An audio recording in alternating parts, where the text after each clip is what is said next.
Welcome everyone to our webinar about the Pasqua winery from Verona today. And my special guest is Alessandro Pasqua. Alessandro, ciao. Much. Buongiorno. Ciao a tutti.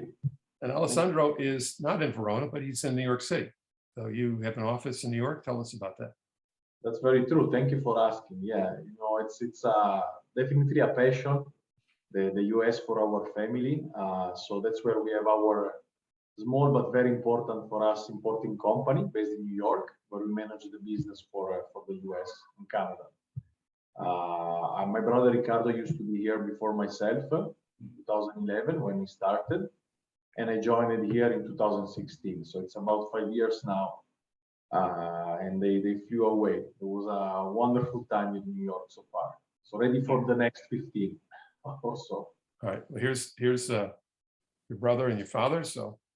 Oh, thank you. Yeah, exactly. So that's a nice picture of the three of us. As you see, we kind of look alike each other pretty much. Yes, you do.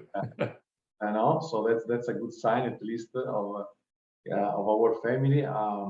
Yeah, I mean, it's a wonderful story. Umberto, our father, our president, is based in Verona. He's the second generation of the winery that was founded in 1925. Ricardo and myself represent the third generation. We have another brother who is not in the business at this point, or well, for better say, sorry, he's in the business, but not with Pasqua. He's at the French Moet Tennessee guys now. He's learning from the French cousins. But yeah, it's a family history. It's a lot of fun. It's a very nice time we're having, especially in the last 5-6 years. Okay. And I understand you purchased your importer in China. Now you have an office in China. Exactly. I have to say, Asian market were always preceded, if you want, with Japan in particular. But then there has been the move of putting a real presence in Asia, pretty much replicating what was done by my brother back then in the US. And so we have a regional colleague, a manager, and a branch in Asia. Tell us, I usually wait for the end, but since we're on this subject, tell us about your export markets and what are the strongest markets? Sure. I mean, I would say Pasqua is historically one of the first exporter, I would say, at least in the Venetian area in Veneto. We have a mix, I would say, about 85% export, 15 domestic. And in this, where domestic, of course, is Italy. 85%, I would say, the US represent the majority, almost half of the North America. I'd like to say, right. Pretty much half of the export market for Pasqua.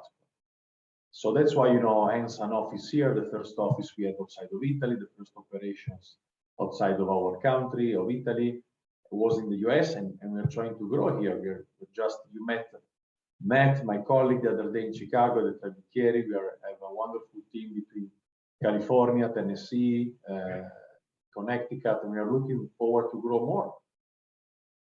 And I noticed on the website, and I recommend that people go on the website. It's Pasqua, PASQUA.it, of course, for Italy. Not only for all the information about the wines and the history of the winery, but it's one of the more unusual websites for Italian producers because you guys like to have fun, it looks like, from the design and the not only the names of the wines, but just the photos and the design and everything. What's Pasqua's kind of, I mean, you have some producers that are very small and tiny and others are huge, and you guys seem to be kind of in the middle and you seem to have a lot of fun, a little more relaxed. So tell us about that. Thank you for asking. I think this is a question that touches a sweet spot for us. So I would say in a couple of ways. Now, first of all, we were lucky, to be one of the older producer, oldest, or for sure one of the older producer in Veneto, in Verona.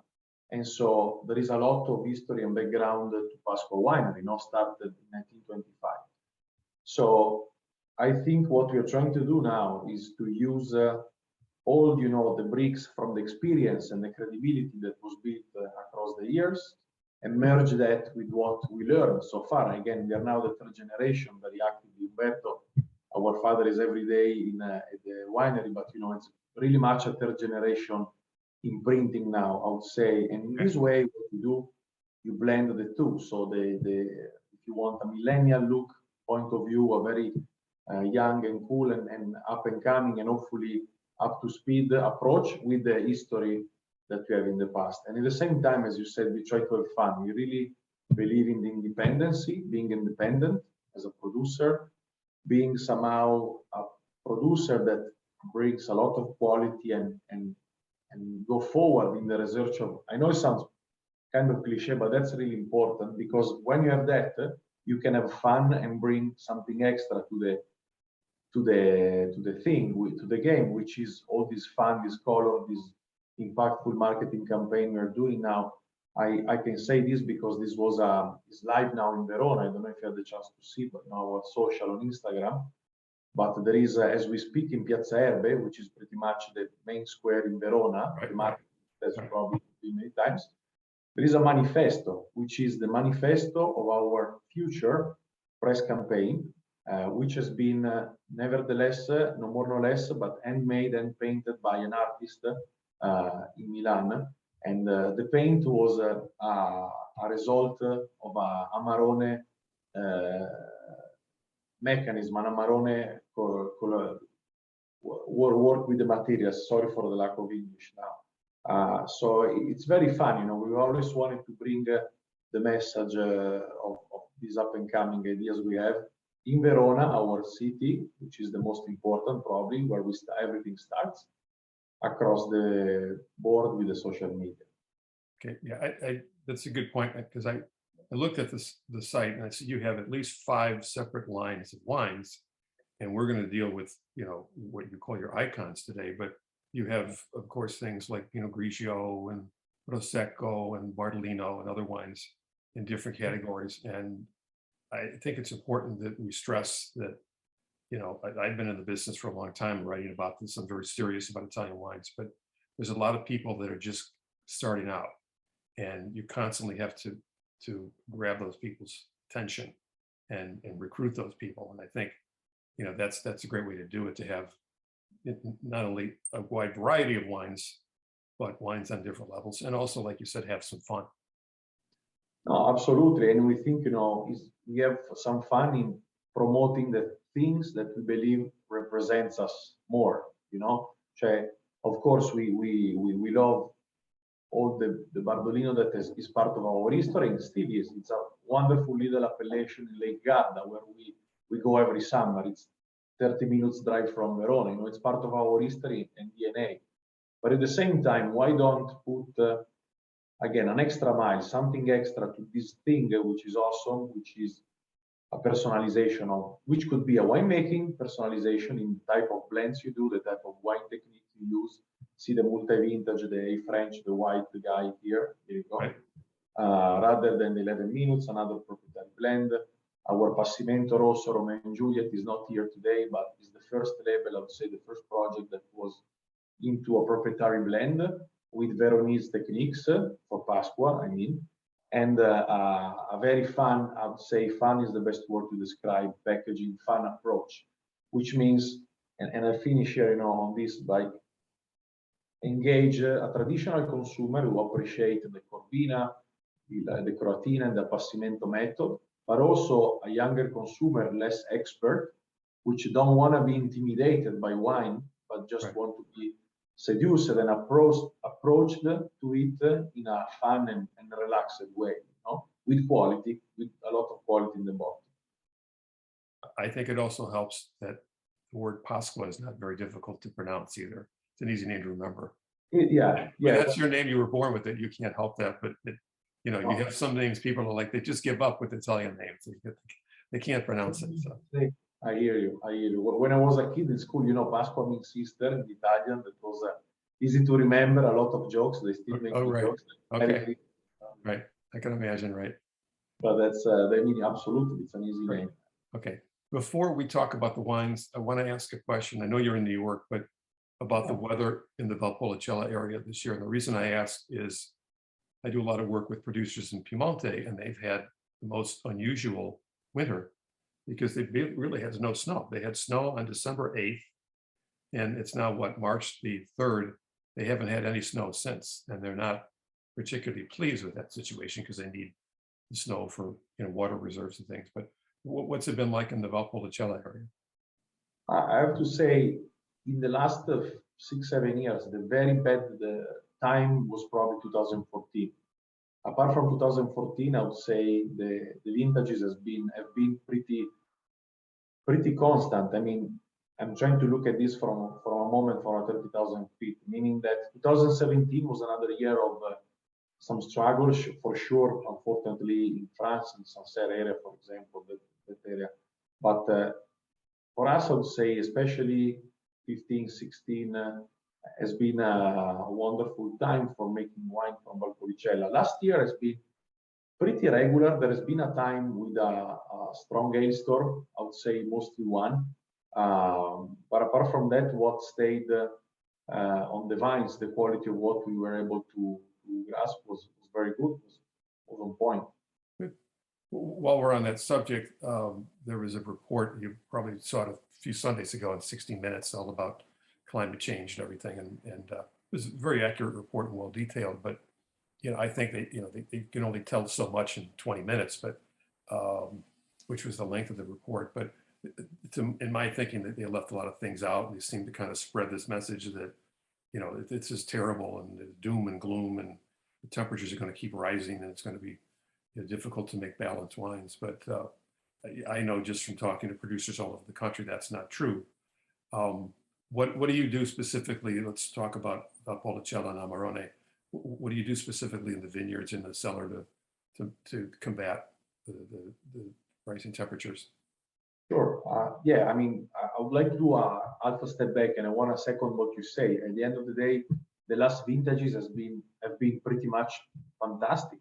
So it's true. Unfortunately, the global warming is definitely something that is affecting the practices, or at least creates some events that we were not expecting as before, maybe. But I have to say, the quality is very at the top level, because we have very hot days, mostly dry, cooler nights. The issue, my understanding, is there are more unexpected and strong, I don't want to say catastrophic, but strong events, like strong hailstorm, very strong rainy time, concentrated in few crazy moments. So what we're trying to do there, I think, it's somehow is geographic as a remedy, meaning that, for example, if you look at the Amarone Famiglia Pasqua, the black label, these guys coming from 5 different plots, 5 different vineyards, of which 3 of them, I cannot say altitude because we're not in Alto Adige, but we're talking about some elevation from the ground level. So we're talking about 1,800 feet, something like that, 1,500 feet. Pretty high, okay. Decently high. And then Mai as well. Mai is coming from a single vineyard, so there is not a lot of play there, but this vineyard is a single plot on top of a hill in Illasi, so has a very good exposure as far as climate, and very good exposure to the wind and to the air. So that's one little thing, but important. Another thing I would say that we do is in the appassimento method, we try to keep the appassimento in the coolest area possible we can find in our producing cellar. And that's why, because I couldn't believe that when I first joined the work, but it's true how the appassimento method, the way the grapes dry, can change according to the climate outside, and according, of course, very few degrees, very few points in humidity in the room where you do the appassimento can change so much the quality of the appassimento you do. And of course, the airflow that you ensure. So everything we can do to keep an appassimento in a crisper and fresher and pristine condition, we can do. I'm sorry, has the number of days of appassimento, has that increased or decreased over the past few years, or does it depend on each particular vintage?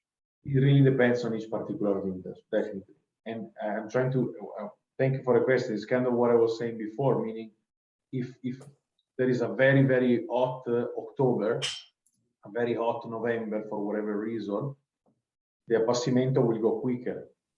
Okay. No matter how cool and how well aerated your appassimento room is. And as far as the agricultural perspective, we are not certified organic as far as this particular Amarone, our Amarone. Here we just started an interesting project on a organic label single vineyard Amarone in the area of Grezzana. But I don't want to say now, I don't want to make mistakes technically, but I mean, we could, I think, certify these guys as organic, but it's not something that we've done yet. And we may look forward to do that soon, actually.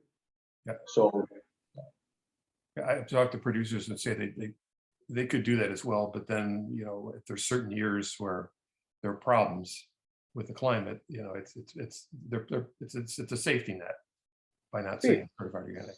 It is that, and also I have to say there is a little bit of debate, you know, if is better to use the tractor and use the copper in your vines more times in a day, or is better to use an artificial support and use that less time in a day or in a month. You know what I mean? So it's the Right. It's the chicken or the egg. What's first? Exactly. You know? Okay. All right. Well, let's talk about. We have 5 wines we're featuring today. Let's talk about. We'll start with this fabulous rosé called. I'll put a picture up here. You have the bottle there, but it's called 11 Minutes, which is an interesting name. Tell us where that name comes from and why, and what the wine is all about. Thank you. So I think I would say the one is all about you know, being pleasant and being a fun glass as well. So I would say 11 Minutes is about the color to start. If you see the color we have in the glass, it's a red, pale onion, red or like rosa pallido, and this is coming from the skin contact. So we do roughly 11 minutes of a skin contact. Don't forget, this wine is a blend of 4 grapes. 3 of them are red, which are Corvina, which is of course the base grape in Valpolicella, in Bardolino, a little bit of Syrah and a little bit of Carmenere, which are in this blend. The 4th grape is Trebbiano di Lugana. 11 Minutes is coming from Lake Garda, so the southern part of Lake Garda, between the Lugana and the Bardolino area, and has been wonderful for us since we started. So this is a recent innovation for you, this wine, correct? It's 2016 vintage, the first vintage. So I would like to say this project together with was just right after Passimento, which is again sorry not here today, our Romeo and Juliet Rosso, and this was the second project I would say with a very strong identity, very defined, very unique, very cutting edge. You know, with this a nice little packaging. It's a grappa bottle, used to be a grappa. So we were able to kind of get the mold of this shape of the bottle only for us, and so this is something unique we have now. We put this glass closure not a little fun, no? Just for the, and again in this case the aesthetics play an important part to the product, and we think that's important. It's not only a gimmicky, as you say in the US, but it's also a value add, something fun that you want to bring. You know, you take a wine, you put it on your table. We want to give you something nice to look and touch. Yeah, I think if people see this on the retail shelves, they're going to at least pick it up and see, and want to know what this is about. And that's half the battle of the sale. Is if they got it in their hand, chances are they'll buy it. But you don't have to betray them, because once they try, they're gonna like it. It's gonna be good. And they have to come back, and hopefully when they come back, they find the same thing that they liked before. And the current vintage is 2021, correct? Yes, sir. 2021. And explain the name. 11 Minutes. 11 Minutes is has a couple of meaning. I would say 1.5. The first one is the skin contact. So it's definitely relating to the quick, the timing of the press and the skin contact we have between the most and their skins. After this quick time, about 11 minutes, we take away the solid part and let the I call it fermentation happen. Okay. So we achieve roughly a 12%, 12.5% actually of alcohol. And the idea here is to have, in few words, the way I like to explain this is an explosion of fruit. You feel the fruit, the red fruit of Corvina. You feel the freshness and the acidity of Trebbiano di Lugana, but at the same time, you have a very dry finish. There is no sugar that you feel at the end. There is no residual sugar, and I believe versus the Provence style, there is which I can find sometimes bitter. They have a bitter finish. In this guy, we have a very clean and soft finish without being sweet. So I would agree with that. That's an excellent description. It is people that love the Provence style rosé would love this one, and like you said, it is quite dry. yeah, that's the idea. Residual sugar is on the 6 gram per liter ballpark.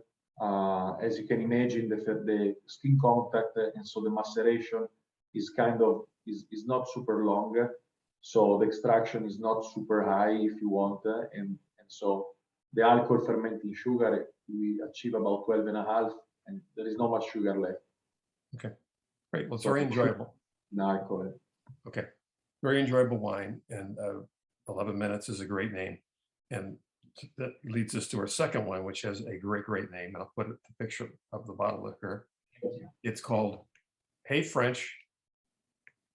You could have made this wine, but you didn't, and that's something that you don't see with too many Italian wines, but a little I guess a little jab at the French there. But tell us about how this idea came about. Thank you for the laugh. First of all, we were. Right. I have to say,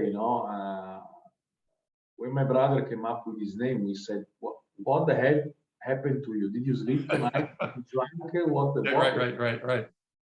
So, and then we were a little scared at the presentation. We thought, "What the hell is going on here?"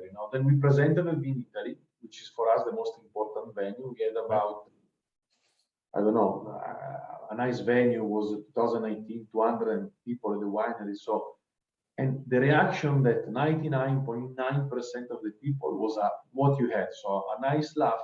They understood the spirit, which at the end of the day, we really wanted to make a great white wine, which we thought we were lucky.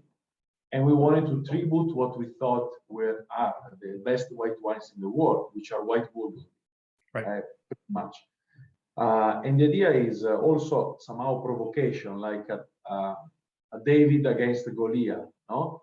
So David, like the small guy against the huge guy, and it's like, you guys thought about the multi-vintage in the champagne, of course, the Champenoise method, non-vintage champagne. Krug is probably the number one you can mention in that sense if you want. But it was never really made in a strong way on a still white. So we played with that thing on top of mostly creating an homage, a tribute to them. And the idea was to encounter our tradition again with some new techniques. So Garganega is the base grape of this wine, because it's 60% of the 4 vintages included in the wine are Garganega, which is of course the grape in Verona, the most important as far as wines. It's a single vineyard in the Soave DOC Classico area. It's called Monte Calvarina, wonderful place with a higher altitude, because I think we talk about 2,000 feet above the sea level. Wow. Okay. But we didn't want to make a Soave Classico DOC. We are lucky we do Soave since the early 20s, and we're so happy about it. We have a wonderful Soave Classico that we do, but we wanted to make again something different, which was a super white, super bianco, our blend. And personally, Alessandro, I think this is one of the best wines we ever made. I think the taste of this product, this thing is like, if you close your eye, you try this thing, it doesn't taste like Verona. It tastes like Verona, like when it's prepared in a beauty contest. I don't know how to say. It's just okay. Wonderful. All the layers you get from this wine, all the different depth of organoleptic sensation, especially the nose, I think, that you have from the 4 vintages. The grapes are Garganega for the most part, and then Sauvignon Blanc and Pinot Blanc. Okay. Sauvignon Bianco, Pinot Bianco. And the 4 layers combined of the 4 vintages combined give you this, a little bit of oily and gas for some reason remind me the Riesling, smell, rather than that funkiness that you find in some awesome Chardonnay in Burgundy, rather than the freshness and verticality of Garganega, acidity of Garganega. I would say, the salinity again, in this case of the Sauvignon Blanc. When you dream at some products like from the Loire Valley, wonderful, Sauvignon Blanc from there that taste like salty rocks, taste like mineral, and that's something that is hard to find, we think, in our region. Some maestro, some great Soave producer colleagues that are awesome, they can do, I believe, some complexity. Either some of them are biodynamic or organic, some of them they just find the right complexity to their Soave. There is some of this product that reminds me of that, but with the addition of Sauvignon Blanc, I think, and Pinot Blanc, you have some more international, more acidity. I think that's even a minerality, which is even more fun. And you said this is about, what's the percentage on Garganega? This one? So every vintage changes according to itself, but I would say roughly 60%, 60-65% Garganega is the common denominator in each vintage. Okay. The rest is the Sauvignon Blanc, Pinot Blanc between themselves. And all of the years make about 6 months of oak. Then after that, the wine gets re-put in stainless steel, neutral, has been put in neutral content in order to wait for the next vintage to be ready, and then go in bottle. Yeah, and this is the current release that you sent me that I'm tasting that is out on the market now. This is from 4 vintages, 2015, 16, 17, and 18, correct? Correct. Exactly. So, yeah, exactly. And is it usually equal parts, or does it depend on, it's a little higher acidity in one year and a little bit less in another, so you alter the blend? Thank you for asking. I mean, usually, it's a single vineyard, so the production is pretty much the same. And every year, the winemaker has tried to respect somehow the proportion. But as you said, when it's time to blend edition number 2, he decides how much of each vintage to utilize. Absolutely. And how many bottles of this do you produce here? Well, we are talking about 15,000 bottles. Sorry, how many? About 20,000 bottles. 20,000 bottles. And people that are watching, they will be able to find this in the United States, correct? Yes, absolutely. This is a wine that we are happily enjoy working with in the US. As you said, thank you. I'm calling you from New York. You can find this wine from the East Village to the Armani restaurant on Fifth Avenue, rather than some nice and up-and-coming shops. Of course, it's not really into major retailers, meaning grocery store, but is in selected. Right. Okay. Or online for sure. Online. Okay. Next time I'm in New York, we'll go to that restaurant if you have it. Okay. It really is. I've had it twice now that I've had the previous vintage as well, the previous release, I should say. A very highly distinctive wine. So I imagine if I said it's a Soave trying to be a white Burgundy, that would not be a correct expression. But it definitely has, you definitely get the Garganega, the Soave characteristics, and it does aim to be toward, like you said, a French white Burgundy. But it's neither one. It's its own distinctive product. Thank you. Yeah, I mean, for sure, nothing easier to think at that, because of course we are trying to make we are from Soave, we want to look at the white Burgundy, but the idea is to make something which is not a Soave, so a blend of this product. And the connection with Soave is that the bottle itself also was an older bottle with this specific color of the glass of Soave we used to do in the 60s. Okay. And so we wanted to tribute the old and the new, in this case again. And another half word, if I may, on the label, which was a cooperation with a French Cuban artist. So again, no hard feelings, of course, with any French on the heart whatsoever. Never, right? The artist is a French guy. Okay. And what it is specialized, it's called CB Oyo. I invite you, if you have time, to Google it or Instagram him. It takes classic pieces and make the best out of it with a lot of color and funk and revisitation. So he took an old bottle of Soave Pasqua from the 60s and he made this paint and flashy color, revisited the brand, revisited all the color disposition to make an old look very new and updated. Yeah, well, he did. Yeah, he did a wonderful job. And you're right. I haven't seen that bottle for Soave for years. I mean, everybody uses kind of a straight up more narrow bottle, and quite often it's clear and things, or else it's a very dark shaded bottle. But yeah, interesting. So, all right, let's move to your most famous reds. And before we talk about the wines, I'll put up a map here. And of course, the most famous reds are from the Valpolicella area. So here's a map of the entire Valpolicella production zone, and highlighted in pinkish orange red here is where your vineyards are at. So starting all the way on the left to the west is San Ambrosio. That whole part, and you see Negrar and Fumane, that's Valpolicella Classico, or Classica, excuse me. But you're over in the eastern part of Valpolicella. Tell us about that area and about how many acres of vineyards you have planted. Yeah, thank you. Definitely, Pasqua is a Eastern Valpolicella producer more so. We have some production in Grezzana and in the Classico area, but mostly, as you said, and thank you, is definitely an Eastern Valpolicella, so in the red zone. I would say my understanding of the difference is the kind of the ecosystem, meaning that if you look at the Classico area, I believe, which is also closer to the, how do you say, the marble caves for sure, Grezzana, and that area is probably more of a chalky, dry.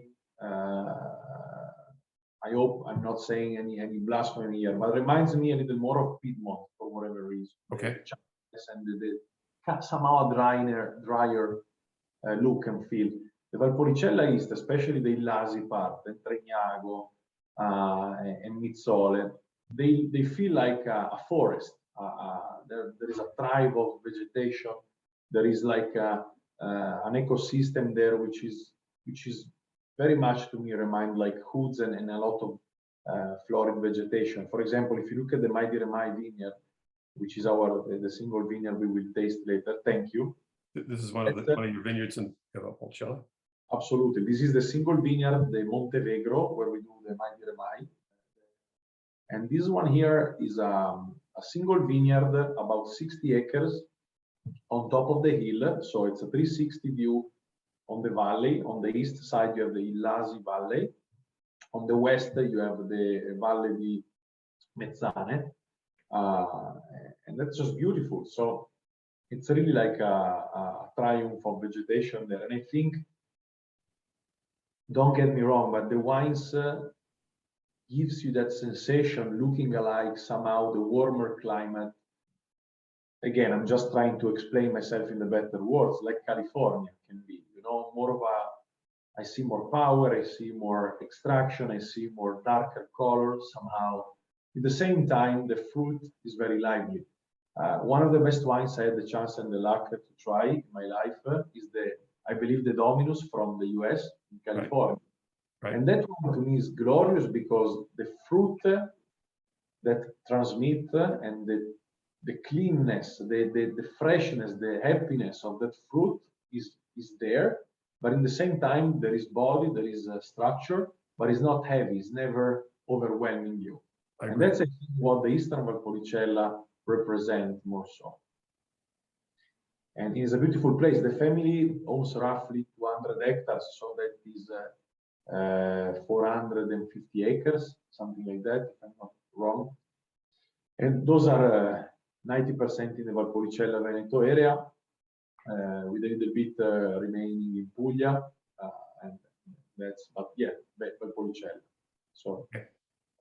Well, the first wine we have from this area is, and I love the name, is your Valpolicella Superiore, and the name is Mai di Remai. And if you're if you know Italian or if you're a James Bond fan, you know what that means. It means never say never. Tell us about that story, how that came about. Because you show a picture of the property before, and it's so in Valpolicella, as far as I know, usually 5-6 acres change hands on a year basis. So whoever owns the land clearly and rightfully is very jealous of it. It doesn't really make change. So that this if you want, a transaction was about 60 acres. So you never know. This happened some years ago, but not too long ago. And when Valpolicella was clearly one of the hottest region of wine in Italy, and we thought, you never say never. You never know. You never know that one day you're able to put your hands in one of the most beautiful place and voted location to produce Amarone in one of the hottest region of wine in Italy, which somehow is one of the hottest region in the world, because Italy is a relevant producer in the wine world market. And so never say never. And so the idea is, just go with it. Don't be scared. Try to achieve and follow your dreams, of course, but at the same time, again, try to leave a message, which is a message of fun and somehow unconventionality in the projects we are pursuing. And I think you will see that in the style of the wines as well. My take is that the most important part on these wines, both of Valpolicella and the Amarone, my dear Mai, is that you somehow want to elevate the category. Why I say so? Because it's very often that Valpolicella, especially Amarone, is put together with only his category. So they say, okay, Amarone is delicious, but that's Amarone. Like when the professional taster, they say, okay, this is port, is delicious, but that's a category. And so we thought sometimes Amarone get pulled away from the best wines of the world. We want to be able to play and be in the same table, with the awesome Brunellos, the awesome Barbaresco and Barolo, and whatever is coming from France or the Napa Valley. We wanted to have a taste that could be absolute and forever, not only a specific and very located thing, which is anyway. So we respect the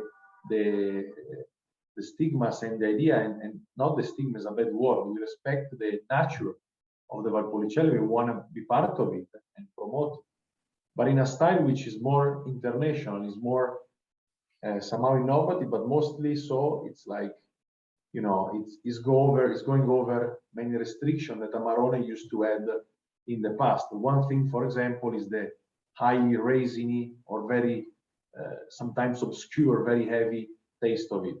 This is also the Valpolicella, we think. So we did not a ripasso, we did a superiore. The idea was taking, just a couple of, taking the best out of this vine and take only 2 levels. So the Amarone and the Valpolicella Superiore. We are talking about 15% alcohol here, so a lot of extraction. Right. But at the same time, the work has been made in the vine, which is very limestone made, very clay only, very calcareous. We are able to achieve a wonderful acidity and verticality. And I hope you agree with me. I don't know if you just tried it. I do. I tried the run earlier this morning, and this is the 2013 vintage, which is nice because a lot of people think, well, Valpolicella, the classic definition is, well, it's a very pleasant wine, and you drink it when it's 3, 4, 5 years old. But here it is now more than 8 years old, and it's just starting now to show some of its secondary, characteristics. And my notes I marked down, I said, this has at least another 5 to 7 years on it, and I may be a little bit conservative on that guess. So the wine is beautifully balanced. Is this the current vintage in the United States now? It is the current vintage in the United States, exactly. Yeah, our cousin, the winemaker, he says, I can put my address in the back label. Come and get me. This wine, if you store it properly, can last 25, 30 years. Oh, really? Okay. No, but the idea is, to your point, is it's a very high density vine. We have about 11,000 vines per hectare. So there is a lot of concentration, a lot of extraction, few clusters per vine. The soil is very, again, limestone and clay originated and made, so the minerality is very strong. And so we want to get the best out of it. It's a very modern approach at the same time. I would say it's trying to get this stress out of the vine in such a way. But we love the result because we have a lot of power, an incredible minerality and acidity coming from the vine. Only new oak, no appassimento, no dry grapes in this Valpolicella.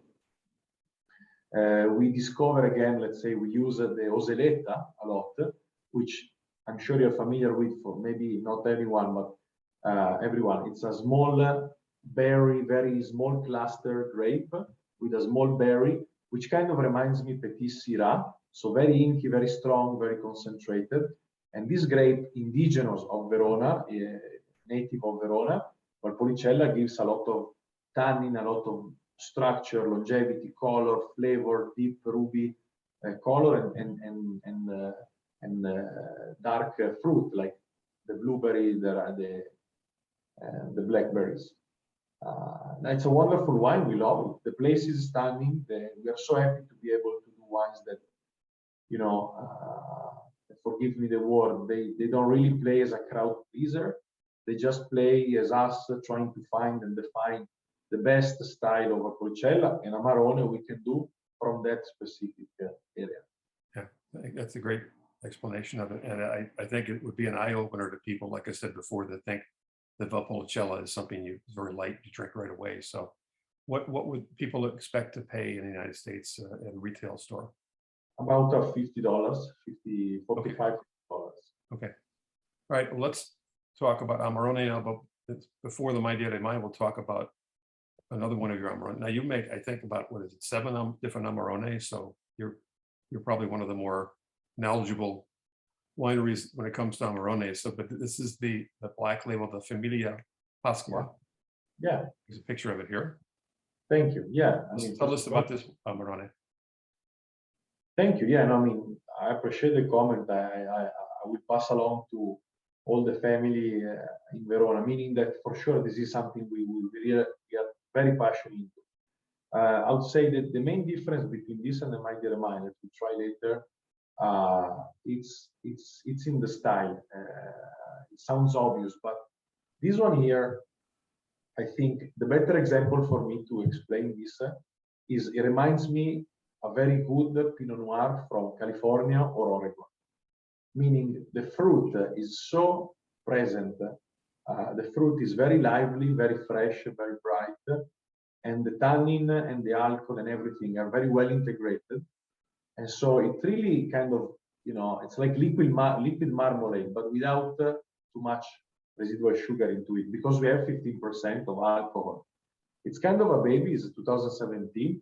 It's fairly fresh, fairly new, but at the same time, it feels pretty ready to drink. And I think the credit of is because of what I said, the integration of the fruit and the alcohol and the tannin all together. It's coming from 5 different plots between the Poiano area, which is a flat base vineyards on the sea level, not far from Valpantena, where we are located as a winery. And the other one comes mostly from the Tregnago area. Those hills in Tregnago are uphill. There is a little bit of elevation. And so the blend of these 5 plots give a wonderful mix of freshness and fruit and happiness to this wine, I think. And of course, there is the required process, which is harvested by hand. We dry the grapes on the mats for the appellation or the consortium tell you when you can crush, but we usually stay around the canonic 90 days according to the season happening, and then 18 to 20 months in French oak. A portion of the blend make the very traditional cherry oak. Cherry oak, yes, we use that pretty much 7, 8, 9 vintages, is usually between a 5 to 10%, 5-8% of the blend in the cherry bear. Is this are these cherry vats? Are they from local wood? Are they from? Yeah, exactly. It's a tradition. I would say it's a Valpolicella tradition. My understanding is Valpolicella was more so a cherry producer than a wine producer back in the days, and so the cherry wood, which also led to the furniture business and so on, is very present in Veneto, and so using cherry oak, cherry tree barrel is something very typical, at least in the tradition of Verona, and we keep 5-8% of that use in this Amarone. Once we did Amarone, we used the vats again for the Appassimento, the Romeo and Juliet Appassimento style blend. So this is wonderful. This product, especially, I think encounters well the US palate because it's a nice alternative to Amarone to the wonderful Cabernet from the West Coast or somebody Pinot Noir with an history, because Amarone is not is a wine with a specific place and people and blend to it. I'm glad you mentioned cherries because I remember one of my visits, this maybe was 10 years ago or something, but I think I was near Fumane in the Classica area, but we were driving along and we stopped. I saw a plant where there were all sorts of trucks loading up crate after crate after crate of just picked cherries. And I was like, just my mouth was drooling, but they said those were all sold. They were going all over Europe. Really some of the best cherries in all of Europe, isn't it? I want to think so. I believe so. I mean, I remember when we were a kid going to the countryside, you know, making in May, we were going and pick up the cherries. Yeah. It was a dream. Was wonderful. Wonderful. Remember of the youth. Yeah, it's great. Yeah. Still is a big production in the. Yeah, I think that's when I was there. It was either May or June, probably May, because I think later that trip I went to Slovenia, which is also, you know, across from Friuli, but also a great area for cherries. So anyway, just no, absolutely no. You know, sometimes that's important. We want to keep the tradition. That's our duty also, not to keep the tradition alive and try to go into the details of what it is about. There is so much work, you know better than I do probably, knowing so many producers behind every bottle, no, across the region. Absolutely, right. All right, let's go to the other Amarone, again, under the My Dire Mai project. There's the picture of the bottle.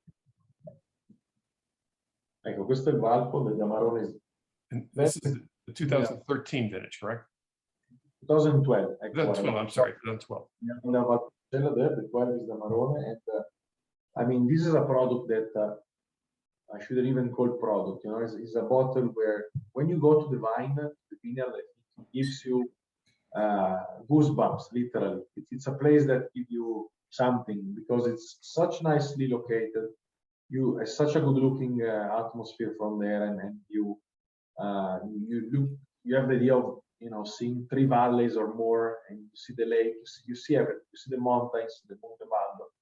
It's wonderful. It's again, as I was trying to tell you before, I think this is one of maybe the most important exercise we've been doing as a winery to achieve a specific style, a specific type of product. And the idea here is somehow to push the product and be, you know, first comer, somehow pioneer, however you want to define that, on a specific style. But I think the most important is to be able to be not only Amarone, to be able to bring Amarone to the confront with the best wines of the world. And now we try to do that. We try to do that with a structure of the product, very solid and very present, an incredible acidity, which is coming from the terroir. Of course, it starts from there. A lively fruit, which is coming from the Corvina, the Corvinone, the Rondinella, and the Oseletta, and a lot of elegance. The elegance is coming from French oak, new oak, medium toasted, barrique, 225 liters, of course, so a small wood if you want, fermentation and aging for a long period of time. So we're talking about residual sugar pretty much inexistent, 1 gram, 2 gram per liter, and a 16.5 of alcohol, which sounds very high, but the reason why I'm telling this is because I believe what is achieved in this bottle in terms of acidity and integration is outstanding. And so you don't feel that that alcohol or that overpower to you, I think. I hope you agree, Tom. I don't know what you think, but I do. I think it helps also that the wine is, like you said, in 2012. So it's almost 10 years old now. And it's, you know, we're so used to seeing 4 and 5-year-old Amarone on the shelves here or on restaurant wine lists. And Amarone definitely needs some time. Most Italian reds do, but especially Amarone. So see. No, exactly. And that's, of course, you want your wine to be ready and not to suffer, to not ever drink it, but you also enjoy having some important bottles that are able to last with you for a long time. You know, it's nice I can wait to try this product, this bottle here in this wine in 15 years, 20 years. I cannot wait to try. yeah, it's beautifully balanced. 2012 was, I think, a lovely vintage for Amarone. So, and what would people expect to pay for that on the retail shelf in America? About 120. Okay. Which is kind of going rate these days for, you know, some of the top Amarone. So say so. Of course, you have some of our most famous colleagues, they can be priced a little higher than that. If you go into the Pintarelli range, but yeah, definitely about 120, 130. Right. The price we think is right for this wine. Ok. Per questo, una domanda in italiano. Puoi parlare in italiano e poi in inglese? Per i nostri amici italiani. Can you explain, people always say, well, this is 16% alcohol. How can you match food with that? So, you know, with Amarone, and then producers get very defensive, but what's your answer to that? What's the question is, sorry, how can we pair with food? People get, you know, very nervous about, they see 16%, 16.5% alcohol on an Amarone. How can you know, people think that's not something you can match foods with. They say it's just, it overpowers the food. So what would you say to that?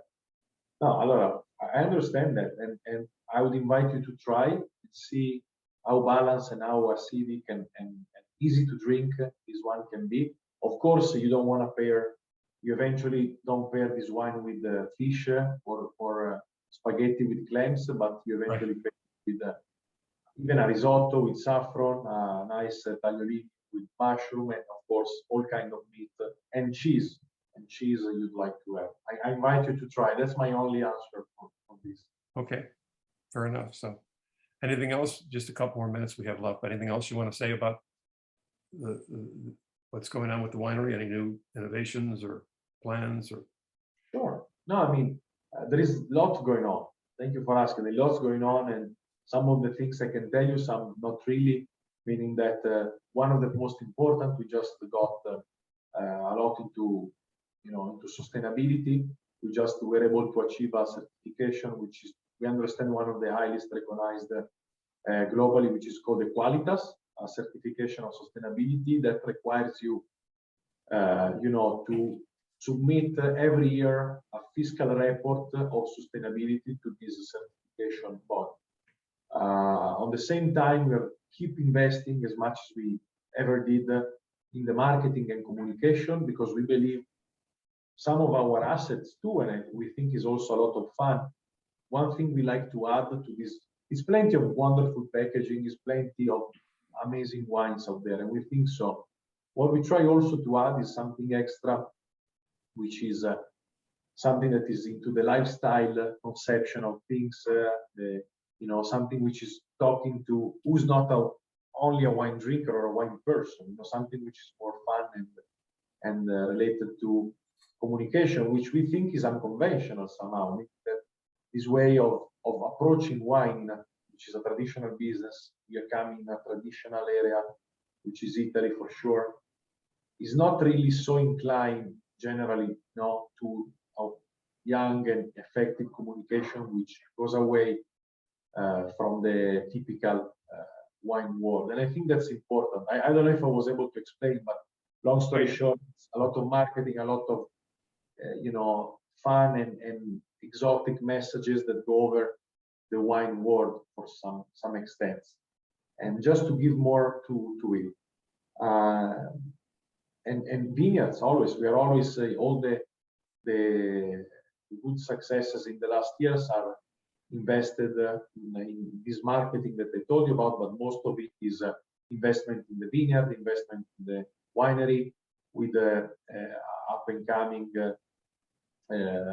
facility to make the best packaging we can, rather than the best quality of barrel and wood we can afford to put our wine in, you know. Smart quality for sure, a lot of quality. Thank you. I enjoyed talking. This is the first time we've met. I know your brother very well, but you're an excellent ambassador for the winery. So it was nice to have just a very friendly, casual conversation, not get too wound up in technical aspects. So I hope everybody enjoyed it today. So thank you again. I hope to see you soon in New York, or maybe you'll come to Chicago, whatever. But honor to be here with you. Thank you for thinking of us. And of course, thank you. And here's fingers crossed for a very successful growing season in 2022, excuse me. Thank you. Okay, thanks. Ciao a tutti, grazie mille. Bye. Okay, ciao.